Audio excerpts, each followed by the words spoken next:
हाँ, तो यहाँ पर देखो रोल नंबर है, आपको फिगर्स में लिखना था, अंकों में भी आपने यहाँ पर अपने रोल नंबर लिखे होंगे, और डेट है 30 अप्रैल 2024, यहाँ डेट है वो आपको लिखनी थी। इसके साथ में यहाँ डे है वो डे लिखना था। रोल नंबर इन वर्ड्स जो आपकी है एडमिशन कार्ड है उसमें लिखा हुआ है। और मीडियम ऑफ एग्जामिनेशन एडमिस ये आपने इंग्लिश मीडियम में दी है या हिंदी मीडियम में दी है, तो इस प्रकार आपको यहाँ पर मेंशन करना है, यहाँ इंस्ट्रक्शन दे रखे हैं। ओके, तो यहाँ पर ये दे रखा है कि भाई इसमें लर्निंग एरियाज के अकॉर्डिंग है, और ये आप इसको आपने इसको डिटेल में पढ़ा होगा। यहाँ लेक्सिकल आइटम के हैं वो 10 मार्क्स हैं, स्ट्रक्चरल आइटम्स के हैं 24 मार्क्स है, रीडिंग के हैं 30 मार्क्स है, राइटिंग के 16, टोटल एडमिन्स आपका है टोटल ये 80 मार्क्स का है। और टोटल इस पेपर में कितने क्वेश्चन है? 22 क्वेश्चन है। एडमिन्स आगे जो स्टूडेंट्स नेक्स्ट ईयर इस वीडियो को जब अपनी बोर्ड की प्रिपरेशन करेंगे तब जरूर देखेंगे, क्योंकि पिछले साल की वीडियोस है उसमें मुझे बच्चों का बहुत प्यार मिला है, तो मुझे आशा है इसमें बहुत आप प्यार देंगे। तो तब ये आपको ये ध्यान रखना है कि यहाँ पर इसमें देखो 22 क्वेश्चन आए हैं और 80 मार्क्स, इस एडमिन्स आपकी बोर्ड की प्रिपरेशन है 80 मार्क्स की होती है। अब देखते हैं फर्स्ट क्वेश्चन। तो फर्स्ट क्वेश्चन में देखिए आपके क्या है, choose the word which has different sound, तो इसमें डिफरेंट साउंड वर्ड है वो आपको देखना था। ओके, जिसमें की है ओ का, तो ये है मून, सून, कूल, बुक, तो ये अलग हो गया, तो यहाँ पर हमारा सही ऑप्शन क्या हो जाएगा? बी। आगे देखते हैं, choose the similar meaning for the given huge, huge के सिमिलर मीनिंग है वो क्या होती है? बिग, तो यहाँ हम ये लिख देंगे ए, क्योंकि यहाँ पर बिग मीन्स भी बड़ा, ह्यूज मीन्स भी बड़ा होता है। आगे देखिए, वाइल ड्राइविंग, तो जब हम चलाए तो हमें क्या मास्क पहनना चाहिए, कैप पहनना चाहिए, हेट पहनना चाहिए, हेलमेट, तो हमें क्या पहनना चाहिए? हेलमेट, तो हमारा ऑप्शन हो जाएगा क्या यहाँ पर? बी। आगे देखते हैं, ए और येलो लाइट इज सिग्नल, तो यहाँ ए लिख देंगे भाई, रेडी रहने का सिग्नल है। यहाँ पर दे रखा है कि ए ई आई यू इट मीन्स वोवेल्स है, उसका उपयोग करते हुए यहाँ पर स्पेलिंग है आपको कंप्लीट करनी है, तो T E M P L E यहाँ पर कैपिटल लेटर में लिखना है। ऐसे ही है F A R M E R, ये कंप्लीट हो जाएगा। नीचे आपको सिक्स्थ क्वेश्चन में क्या है, यहाँ दे रखा है क्या? वी लिव ऑन, और ये प्लेनेट है तो यहाँ पर द का यूज होगा। माई father has a new car, तो यहाँ पर बच्चों क्या आएगा? न्यू कार आएगा। यहाँ पर हमें क्या करना था? नए वर्ड बनाने थे एडिंग के, जो मेरे स्टूडेंट्स हैं मैंने उसको बताया था कि बिल्कुल आपके जो अन वाले हैं वो जरूर आएंगे, ठीक है ना? तो अन वाले आएंगे, और मतलब कहने का मतलब है आपको वर्ड फॉर्मेशन है वो यहाँ पर करना था। तो देखिए यहाँ पर टाइडी है, टाइडी में इसमें टाइडी में अनटाइडी हम कर देंगे, यहाँ अन जोड़ देंगे, un T I D Y, untidy. Next है ओबे का हो जाएगा क्या? डिस ओबे। तो इस प्रकार है यहाँ पर हमको है क्या करना है? वर्ड फॉर्मेशन करना है। नेक्स्ट है स्ट्रक्चर आइटम। अब देखिए भाई ये 24 नंबर के हैं, तो यहाँ पर हमें क्या करना था? ये है क्या? जंबल्ड लेटर्स कर रखे हैं, तो लेटर्स को जंबल्ड को सही स्पेलिंग है आपको करेक्ट बनानी है, फॉर्म करनी है, तो ये हो जाएगा क्या? आर डबल ओ एम हो जाएगा रूम। नेक्स्ट है PPYH है, तो इसका हो जाएगा क्या? HAPPY हैप्पी, इस प्रकार लिख देंगे। नेक्स्ट आप देखेंगे, नेक्स्ट दे रखा है fill in the blanks with word given in the bracket, तो आपको इनमें से दोनों में से सेलेक्ट करके एक वर्ड है आपको यहाँ लिखना है। कीप द टॉयलेट, टॉयलेट को हमेशा गंदी रखो कि साफ रखो? बिल्कुल साफ रखो, तो यहाँ हम लिखेंगे क्या? क्लीन, तो आप लिख दीजिए यहाँ CLEAN क्लीन। ओके, तो इस प्रकार यहाँ लिख देंगे। नेक्स्ट है wash your hands, HANDS, hands before और आफ्टर ईटिंग, अर्थात खाना खाने से पहले और खाना खाने के बाद में आपको क्या करना चाहिए? हाथ धोने चाहिए। नेक्स्ट है, आगे बढ़ते हैं, नेक्स्ट क्वेश्चन आगे 13वां और 10 से 13वें क्वेश्चन। तो इसमें आपके सामने दे रखा है भाई हाउस, रन, थ्री और माउस, इनमें से है आपको भरने हैं। तो वंस अपॉन ए टाइम, एक वर्ष की बात है, देयर वाज थ्री फ्रेंड्स, तीन दोस्त थे, Moti the dog, Moti dog, Pussy the cat and Nikku the mouse, तो यहाँ पर माउस लिख देंगे।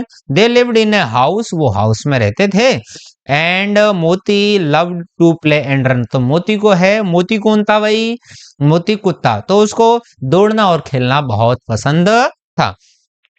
आगे देखेंगे आपके सामने इस 14 क्वेश्चन था, तो 14 क्वेश्चन में आपको ट्रू और फॉल्स करना था कि कौन सी बात है वो सही है, कौन सी बात गलत है। तो यहाँ पर सही है तो आपको टिक करना है, और यदि गलत है तो एफ पे टिक करना है। तो टोटोज ने हेल्प किया क्रेन की थी क्या? क्रेन की नहीं, क्रेन ने हेल्प की थी टोटोइज की। तो ये गलत है, तो यहाँ हम इस पे टिक कर देंगे। Laziness is good for us, laziness है आलसीपना हमारे लिए बहुत अच्छा है। अच्छा है क्या? अरे है क्या? नहीं है ना? तो यहाँ पर हम कर देंगे क्या, एफ। आगे देखेंगे, evening is the best time to do pranayama, प्राणायाम करने का शाम का समय बहुत अच्छा होता है, सुबह का नहीं। सही है क्या? गलत। तो यहाँ हम लिख देंगे एफ। सेंगाबाई वाजे पुलिसमैन, सेंगाबाई पुलिसमैन था इसलिए तो मरा। बोलो, पुलिसमैन था क्या? नहीं। तो ये भी गलत बात है, बेचारा वो तो टीचर था जो गरीब बच्चों को, बच्चियों को पढ़ा रहा था।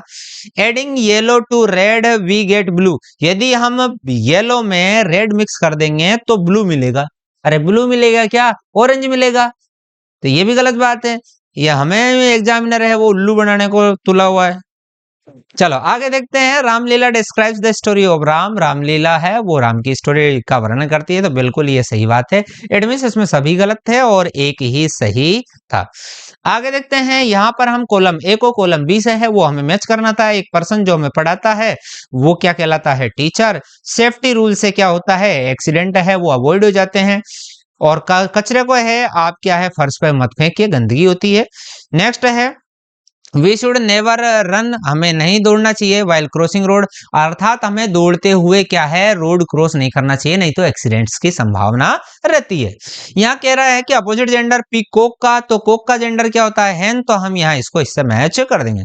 और लास्ट है, we should do exercise to make our body healthy and strong. तो इस प्रकार है आपको 15 question my dear friends solve करना था और किया आपने होगा। अब आते हैं हम नेक्स्ट क्वेश्चन में। तो ये है क्या, रीडिंग कॉम्प्रिहेंशन एंड टेक्सचुअल का क्वेश्चन है। इसमें 2 पैसेज है, तो दोनों पैसेज में आपको टोटल है 30 मार्क्स है, वो आपके यहाँ पर प्रश्न है। तो यहाँ पर पहले हम इसको पढ़ लेते हैं ताकि उसके बाद में हमको सॉल्व करने में किस तरह कोई दिक्कत नहीं आए। In India many festival are celebrated with great zeal, तो भारत में कई त्योहार है बड़े उत्साह के साथ मनाए जाते हैं। Dussehra is one of them, Dussehra है उनमें से एक है। It is called Vijayadashami, it is also called Vijayadashami, तो यह है क्या कहलाता है? दशहरा। विजयदशमी भी कहलाता है। According to Hindu calendar, Hindu calendar के अनुसार दशहरा ओकर्स इन अश्विन शुक्ल दशमी। कब आता है दशहरा भाई? अश्विन शुक्ल दशमी को दशहरा आता है। On this day lord Ram got victory, और इस दिन है भगवान राम ने विजय प्राप्त की ओवर रावण, रावण के ऊपर। द किंग ऑफ लंका, तो रावण कौन था भाई? लंका का राजा। ही किडनैप्ड राम्स वाइफ, और उसने क्या किया? राम भगवान की पत्नी सीता है उसका अपहरण किया, मतलब उसको उठा ले गया। आगे देखिए, टुक हर टू लंका, और कहां ले गया वो? लंका ले गया। This led to a fierce battle, और हुआ क्या? इससे भयंकर युद्ध हुआ बिटवीन राम एंड रावण, राम और रावण के बाद बीच में बहुत भयंकर युद्ध हुआ। क्यों हुआ? क्योंकि रावण है श्री राम जी की पत्नी सीता माता को उठा के ले गया था। Which ended with the defeat of Ravan, और ये खत्म किससे हुआ? रावण की हार के साथ में। आगे देखते हैं, एंड इज आर्मी, और उसकी सेना के हार के साथ। Dussehra is celebrated in honour of Ram's victory, तो राम की विजय के सम्मान में है दशहरा है उसका आयोजन किया जाता है। In many parts of India, Bharat के कई पार्ट्स में, भागों में। Ramlila is organise during Navratri, तो नवरात्रों में है क्या ऑर्गेनाइज की जाती है? रामलीला ऑर्गेनाइज की जाती है। फ्रॉम अश्विन शुक्ल प्रतिपदा टू दशमी, कहने का मतलब है अश्विन शुक्ल प्रतिपदा से शुक्ल दशमी तक है, 10 दिनों तक वो है रामलीला का आयोजन किया जाता है।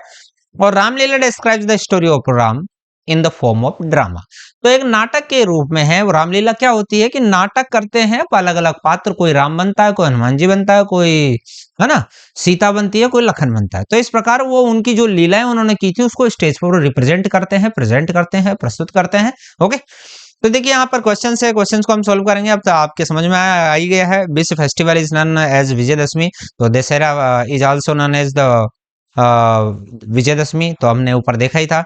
Who was Ravana, Ravana was king of Lanka, तो रावण कौन था? वो लंका का राजा था। ठीक है ना? चलो अब देखते हैं, ही किडनैप्ड राम्स वाइफ सीता, तो उसने राम जी की सीता है उसको अपहरण कर लिया था। यहाँ कह रहा है अपोजिट जेंडर लगना है, तो हस्बैंड मीन्स पति, तो उसकी होती है पति की पत्नी, WIFE। क्वीन मीन्स रानी, तो उसका अपोजिट जेंडर हो जाएगा किंग, KING। यहाँ पर आपको है बिंदी लगानी है। नेक्स्ट है 17 क्वेश्चन। तो 17 क्वेश्चन में देखिए, when and why Dussehra is celebrated. तो दशहरा का जो सेलिब्रेशन है वो कब और क्यों किया जाता है। तो Dussehra is celebrated on Ashwin शुक्ल दशमी। तो अश्विन शुक्ल दशमी को मनाया जाता है।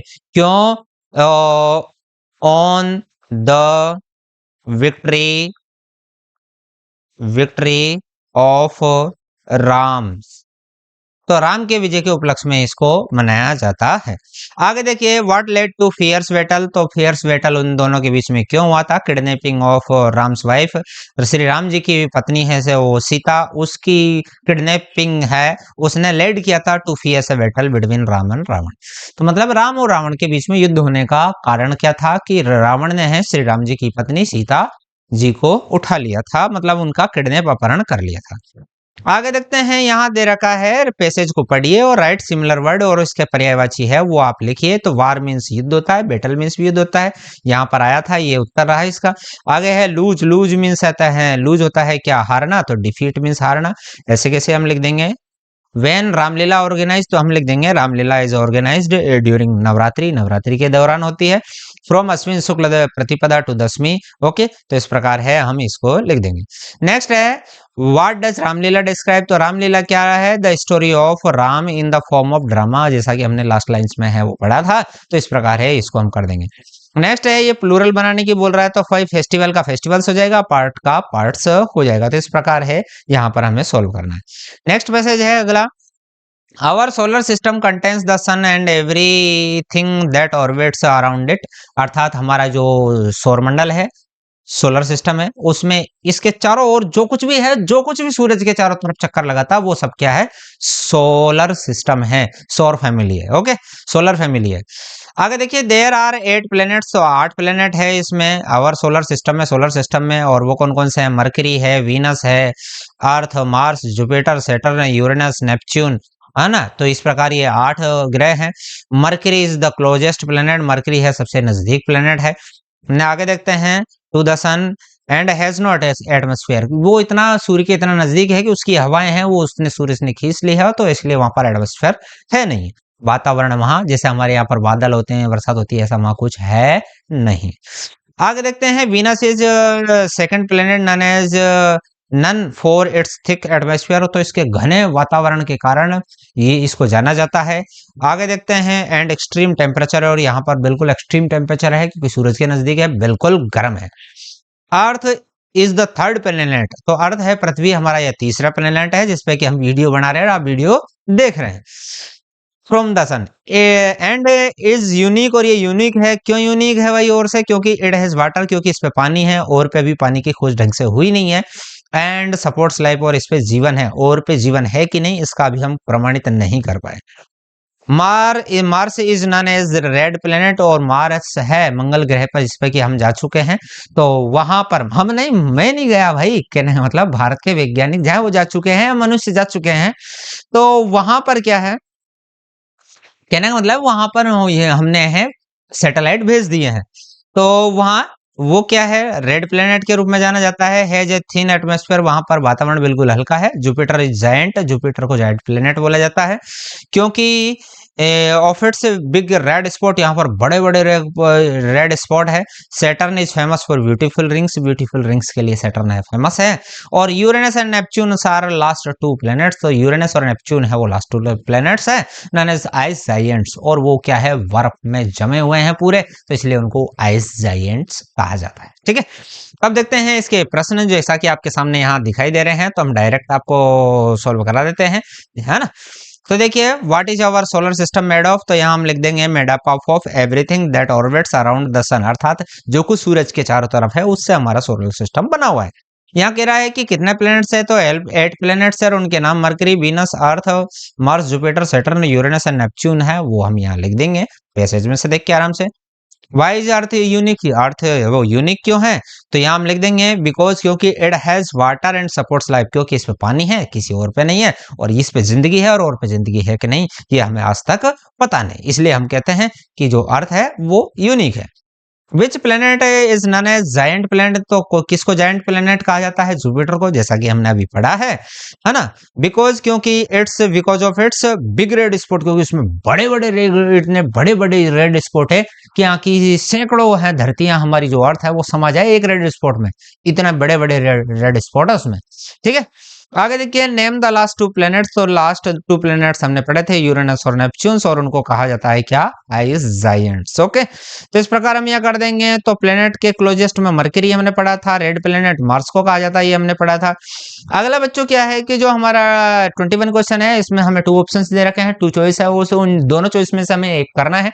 एक एप्लीकेशन है और एक लेटर है। तो लेटर है, आपको सिस्टर की मैरिज पे अपने फ्रेंड को इन्वाइट करना है, और आपकी जो एप्लीकेशन है कि आपके जो फादर है उनका ट्रांसफर है जयपुर हो गया है, तो you also have to go with your father in Jaipur. तो आपको भी अपने मम्मी पापा के साथ जाना पड़ेगा, तो इस स्कूल में तो आप पढ़ नहीं सकते, तो आपको स्कूल की कैसी है? टीसी। तो टीसी के लिए अपने टीचर को आपको क्या करना है? हेडमास्टर को एप्लीकेशन लिखनी है, और आपका नाम दोनों ही जगह फिक्स है, एप्लीकेशन में भी लेटर में भी। इट मींस यहां पर आपको अपना नाम नहीं लिखना था। क्या करना था? जैसे इसमें दे रखा है रानी और राहुल, यदि आप लड़की है तो आपका नाम रानी, और यदि आप लड़का है तो आपका नाम है राहुल। तो इस प्रकार यहां लिखना था। तो फटाफट से हम चेक कर लेते हैं, है ना। तो ये सिस्टर की मैरिज में हम दोस्त को इनवाइट कर रहे हैं। तो 241 राम्स कॉलोनी कोटा ते, और ये 30 अप्रैल 2024, डियर अन्नो। तो इस प्रकार है, हम लेटर लिखा होगा आपने, है ना। तो you will be happy to know, तो आपको जानकर बड़ी खुशी होगी। क्या खुशी होगी? That my sister's marriage is taking place on 7 May 2024। तो 7 मई 2024 को मेरी सिस्टर की शादी है वो होने जा रही है in Chandan marriage garden Kota में। We will enjoy in the marriage together, तो शादी में हम दोनों ही दोस्त मिलकर आनंद लेंगे, है ना। I am sending U A invitation card also, तो आपको मैं कार्ड भी भेज रहा हूँ। यू मत कहना मेरे को कार्ड नहीं दिया, हाँ ठीक है ना। Please come to participate in the ceremony with your family, तो अपने दोस्त के साथ आपको क्या करना है? शादी में जरूर आना है। आओगे ना भाई, चूलगन होता है सबका, ठीक है ना। I am waiting for your arrival, तो आपके इंतजार कर रहा हूं मैं, है ना। हाँ, मेरी सिस्टर की शादी में जरूर आना है। योर सिंसियरली रानी और राहुल। मेरे घर मत आ जाना, हाँ रानी और राहुल ने दिया कार्ड आपको, हाँ वो जाने और आप जाने, ठीक है। अब आगे देखें, तो इस प्रकार है, हम यहाँ पर लेटर लिख देंगे। नेक्स्ट है, यहाँ पर आप देखिए, यहाँ पर क्या है, आपको एप्लीकेशन लिखना था, और एप्लीकेशन में क्या है, आपका नाम अर्पिता और अजय है, तो इस प्रकार आप लिख देंगे। क्या लिखेंगे? द हेडमास्टर MGGS कुस्तला, मतलब आपको यहाँ पर अपने स्कूल का नाम लिखना था। मैंने यहाँ लिख दिया महात्मा गांधी गवर्नमेंट स्कूल कुस्तला, और यहाँ पर डेट लिखनी थी, और सब्जेक्ट हो जाएगा फॉर ट्रांसफर सर्टिफिकेट एडमिस TC। और डियर रेस्पेक्टेड सर और madam, most respectfully I want to say, मैं कहना चाहता हूँ that I am a student of class 5, मैं कक्षा 5 का स्टूडेंट हूँ। यहाँ पर हमने सिंपल लिखी है, 5th क्लास के स्टैंडर्ड के अकॉर्डिंग, ज्यादा हाई फाई हमने लिखने की कोशिश नहीं की है। आगे देखते हैं, my father has been transferred, मेरे पिताजी है उनका ट्रांसफर हो चुका है टू जयपुर। आइल, तो मुझे भी जाना होगा, गो विद हिम, उनके साथ मुझे भी जाना है। सो आई नीड TC, इसलिए मुझे TC है, क्योंकि मैं चाहता हूं कि मैं आगे पढ़ाई करूं। So I request you to issue me my TC, तो मैं मेरी TC इशू करने के लिए आपसे निवेदन करता हूं। आगे लिखेंगे क्या? थैंकिंग यू योर ओबीडियंटली, और अजय, अर्पिता और क्लास 5। तो इस प्रकार है, आपका 21 क्वेश्चन है वो कंप्लीट हो जाएगा। और आ जाते हैं हम लास्ट क्वेश्चन 21 कंप्लीट हो गया, 22 की तरफ। तो यहाँ पर एक छोटा सा स्टोरी है, द गोल्डन एग्स। तो गोल्डन एग्स की स्टोरी आपको पता ही है, जिसमें एक है फार्मर है, उसके पास एक मुर्गी होती है, सोने का अंडा देती है, और उसके लालच आ जाता है कि पूरी अंडे को एक साथ निकाल लो और मैं बहुत सेठ अमीर बन जाऊं, और वो मुर्गी को मार के पेट कर निकाल देता है। पता चलता है उसमें कुछ भी नहीं है, बहुत बुरी दुखी होता है। इसका कहा जाता है कि लालच बुरी बला है, ठीक है। तो इस प्रकार आपको पता ही है, सब एक एक बच्चे के कान में कहानी गूंजती है ना। तो यहाँ पर देखते हैं, once there was a greedy man, एक बार एक है ग्रेडी मैन था यहाँ। तो हम यहाँ से क्या लिख देंगे? मैन, इसको ऐसे कैसे लिख देंगे? ही हैड ए हैन, उसके पास एक हैन थी, तो ये हैन को यहाँ से हमें लिखना था। और ऐसे ही आपकी नेक्स्ट जो 2025 में आएगा, तो उसमें भी ऐसे ही आएंगे। It gave him 1 golden egg daily, तो वो उसको एक रोजाना है वो गोल्डन एग देती थी। द फार्मर वाज ग्रेडी, तो फार्मर है वो ग्रेडी था, तो यहाँ से हमको इसको यहाँ लिखना था। ही थॉट, तो यहाँ पर ये थॉट, ये इसको यहाँ लिखना था। To take out all the eggs, तो सभी अंडों को वो एक साथ लेना चाहता था, तो इस प्रकार यहाँ x लिख देंगे। ही कट हर स्टमक, उसने उसका पेट काट दिया। And there were no eggs, तो वहां पर कोई अंडे थे ही नहीं, है ना। The farmer was very sad, तो किसान बेचारा दुखी हुआ, कहा तो रोज एक सोने का अंडा मिलता था और उससे भी गया। आगे देखते हैं जो कि है इस लास्ट क्वेश्चन का लास्ट पार्ट। यहाँ पर भी आपको दो चॉइस मिली थी, दो चॉइस में या तो ये अभी जो हमने सोल्व किया था स्टोरी कर लेते, और या फिर करना था इस पिक्चर बेस्ड 4 सेंटेंस आपको लिखने हैं। आपने लिखे कि नहीं, लिखे तो कितने सही लिखे चेक कीजिए। तो ये देखिए यहाँ पर एक पिक्चर है और पिक्चर में हम देख रहे हैं, ठीक है। तो यहाँ पर देखिए दिस इज ए क्लासरूम, तो ये क्लासरूम है, तो एक सेंटेंस ही हो जाएगा। ए टीचर इज टीचिंग, एक टीचर है वो उसको पढ़ा रही है। आगे है the students are sitting, students है वो बैठे हुए हैं। There is a blackboard, तो वहां पर एक ब्लैक बोर्ड भी है। ओके, तो माय डियर स्टूडेंट्स, इस प्रकार है आपका ये पेपर कंप्लीट होता है। तो अगला पेपर जो आपकी कल एग्जाम होने वाली है, परसों होने वाली है, तरसों होने वाली है, चारों के पेपर मैं लेके आऊंगा फटाफट से। आप इस चैनल को इसलिए सब्सक्राइब जरूर कीजिए और बेल आइकन को प्रेस करके ऑल पर जरूर प्रेस कीजिए, ताकि आपको प्रॉपर नोटिफिकेशन मिल सके और आगे की पढ़ाई के लिए मैं हूं ना यार। ओके, तो अगले पेपर में अगले वीडियो के साथ आपसे फिर मिलते हैं, तब तक के लिए जय हिंद, वंदे मातरम।